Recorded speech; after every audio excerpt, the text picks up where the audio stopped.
আর জীবনের চাওয়াটুকু পারবেন আমাদের দেশের সরকার পূরণ করতে পারবেন ছাত্র ভাইরা? এই প্রশ্নটা সবার মুখে মুখে এখন। কারণ আসিয়া নেই, উনি চলে গেছেন, কিন্তু রেখে গেছেন সাধারণ জনগণের মাঝে, দেশের মাঝে একটি প্রশ্ন, যে প্রশ্নটা হৃদয়কে কাঁপিয়ে তোলে, যেই প্রশ্নটা হাজারো দর্শকের মনে, হাজারো মানুষের মনে কষ্ট তুলে ধরেছেন। উনার যে স্বপ্ন ছিল, উনার যে আশা ছিল, উনার যে আত্মাটা শান্তি পাবে, উনি বলেছিল সেই আত্মা শান্তি পাওয়ার কাজটা কি আমাদের দেশের সরকার, আমাদের দেশের আইন সেটাকে তুলে ধরবেন, নাকি সেই আইনটা পাস করতে পারবেন না? আফসোস, বাইরের বিভিন্ন রাষ্ট্রে দেখা যায় ধর্ষণের বিচার কি হয়, আর আমাদের দেশে ধর্ষণের বিচার কি হয়। আফসোস, একটা মুসলিম রাষ্ট্রে এই ধরনের ধর্ষণ যা মেনে নেওয়ার মতো নয়।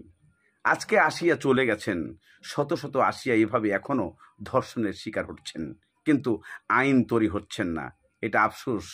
বিগত 2টা সরকার 3টা সরকার চলে গেছেন, তারা যে আইন করেছেন এতে জনসাধারণ এবং যারা ধর্ষণ হচ্ছেন তারা এতে খুশি নন, তবুও কেউ এটাকে মাথা নিচ্ছেন না।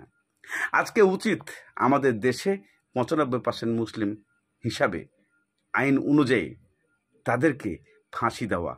কোনো দ্বিধাদ্বন্দ্ব নয়, কোনো দল নাই, কোনো নেতা নয়, কোনো এমপি মন্ত্রী কেউ নয়, তাকে তার আইনের আওতায় এনে সরাসরি ফাঁসি কার্যকর করাটাই সঠিক হবে।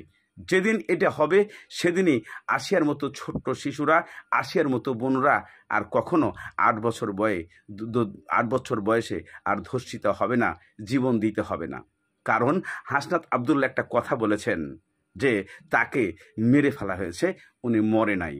কথাটা বাস্তব, কেননা তাকে ধর্ষণ করে এমনভাবে বেপরোয়া করেছেন যা আমরা মুখে প্রকাশ করতে পারবো না। যেখানে যেটা ইচ্ছা ব্যবহার করেছেন। এত নিষ্ঠুর, এত পাষাণ ছিলেন। তাই প্রত্যেকটা মানুষের কাছে অনুরোধ করব, ছাত্র ভাইদের কাছে অনুরোধ করব, এই আসামিগুলা 90 দিনের মধ্যে অবশ্যই ফাঁসি হওয়াটা প্রয়োজন। এই প্রশ্নটা তুলে ধরা হচ্ছে সাধারণ জনগণ মানুষের মাঝখানে। আজকে আসিয়ার গ্রাম, আসিয়ার শহর, আসিয়ার দেশ সবাই বোবা হয়ে গেছেন। কেন? এই শুধুমাত্র এক আসিয়ার জন্যই। আসিয়া আর কখনো ফিরে আসবে না। আসিয়া কখনো আর চিৎকার করে বলবে না যে যখন কোর্টে যাবে আমাকে একটু দিতে হবে, আমি তার একটা পুঁতা দিয়ে আমিও ছেঁচে দেব, কেননা আমাকে সে ধুকে ধুকে তারা মেরেছে। এই প্রশ্নটা সারাটা জীবন মানুষের মনে গেঁথে থাকবে।